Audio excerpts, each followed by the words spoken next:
One of the most frequently asked questions I get is about modulation in Suno. In other words, how do you change the key of the song midway through the song? Well, unfortunately, Suno does not respond to prompts that talk about modulation. That's the bad news. The good news is there still is a way to achieve this inside Suno Studio. I'm assuming the reason why you're here right now is because you'd like to know how that works. So what are we waiting for? Let's get into it. Okay, so here we are inside Suno, and I've got a song already that I want to add some modulation to. What we're gonna do is take this inside Suno Studio.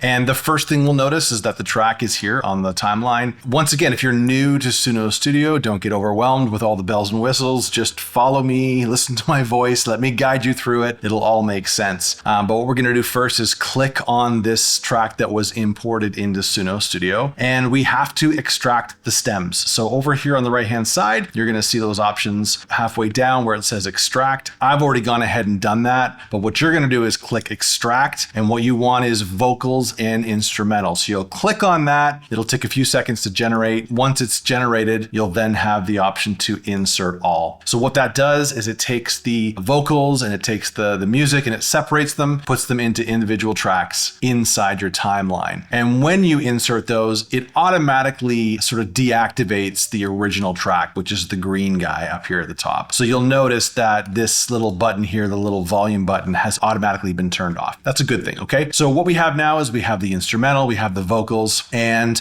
we can go ahead and press play just to make sure everything lines up. You framed the door. If you know me, I like to be on the click. It makes editing a lot easier. Now, it's not mandatory for this exercise, but the way you do that is you click on the little metronome button on the bottom, and that's going to trigger the metronome. You framed the door. It's on the click, and so I just go through and make sure it's on the click in the middle. And again at the end.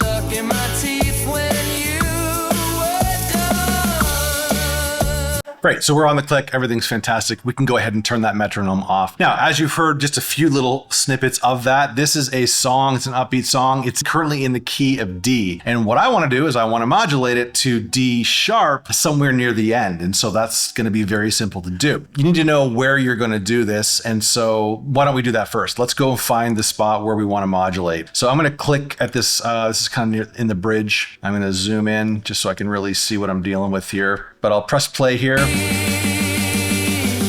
Guess I was last to get the joke. Everyone clapping while I still hoped you were never in it.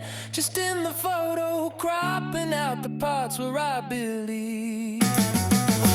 Guess I was. Okay, so I want to modulate that coming back into the chorus. Okay, so we've got a nice down chorus. I want to keep that in the original key of D, but what I want to do now is bring it up to D sharp. And so here's what we're going to do step by step. The first thing is I'm going to click on the instrumental track. Okay, so again, you do that by clicking up at the top. It selects it. I'm going to solo this so that all I hear is the music. So let's go back here and press play right before the band kicks in.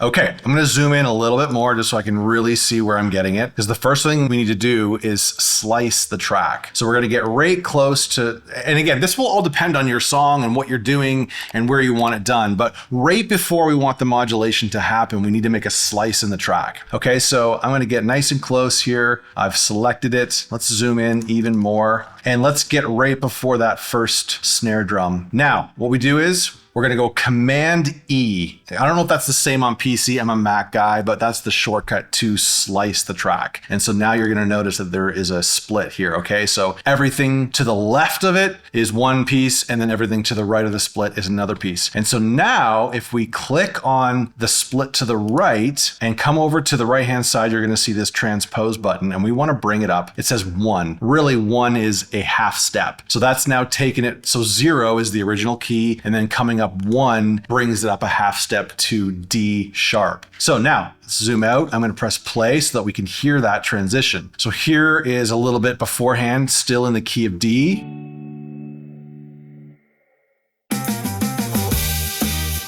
Okay, so see how that's jumped up? Great, that's fantastic. So now we have the band modulating up to D sharp. And this is the reason why we're splitting the vocals and the music. Some people might just say, oh, well, why don't you just click on the, why don't you make the split on the original track and then modulate up? Well, the difference is here is that this gives us more control because as you can see, the band kicks in here, but the vocals don't kick in till a little bit later. And that might be the case in your song. It might be even more difficult where vocals overlap the band and you want the band to modulate, but not the vocals yet. Anyway, this just gives you more control. So here we go. We have the band modulating up. Now we want to get the vocals to do the same thing. So let's click on the vocal track, which is this red one. We're going to unsolo the instrumental and we're going to solo the vocals. And let's just see what we have here. That's where I believe.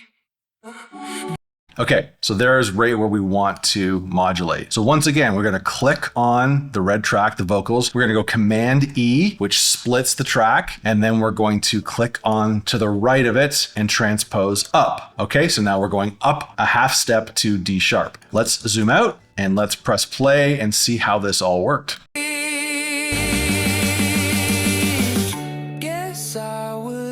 So we're still in the key of D right now. And you'll see where the splits happen. That's where the modulation happens.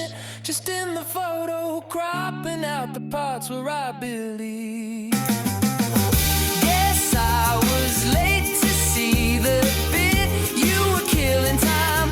And just like that, you've successfully changed the key from D to D sharp. Now, let me show you a couple of things that are kind of fun here when it comes to deciding where maybe you want some options in terms of having the band modulate in a different place. Okay, it's very simple to do. Now that we have the modulation happening, let's zoom back in. The vocals are gonna, for this particular track, the vocals really can only modulate in the one spot. So let's just leave them the way they are. But what we're gonna do is find where the band modulates. And maybe what we wanna do is we wanna have that drum fill, that da-da-da-da-da-da. Want to keep that in the original key of D, but then the downbeat of the chorus we want to be in D sharp. Okay, so what we do is we take this little white line and we're going to drag it over to where that downbeat is, which is right there. And then this is the beautiful thing again about editing in Suno is that you've sliced it, but you haven't deleted anything yet. So now by dragging this one over, we have the original modulation. Okay, we can verify that by simply clicking on the track right to the left of the slice and looking at the transpose, and we now see that's back at 0. And if we click on the split to the right, we now see that's +1. So let's hear what that sounds like having the band drum fill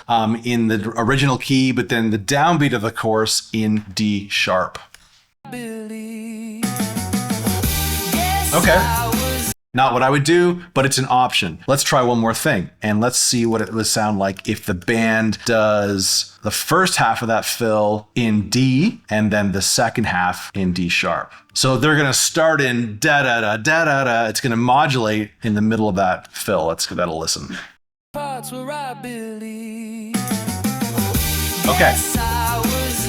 So there you have it. You got lots of options. I kind of like the first option the best. So I'm going to go back to that and drag this over here. Let's give it one more listen. Let's actually listen to some of the songs so you can appreciate it. Okay, so here's coming out of the chorus into that down chorus and then the modulation. Exit the stage.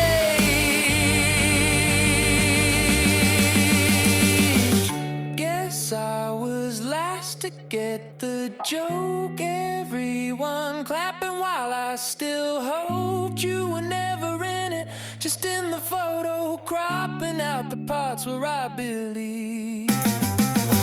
Yes, I was late to see the...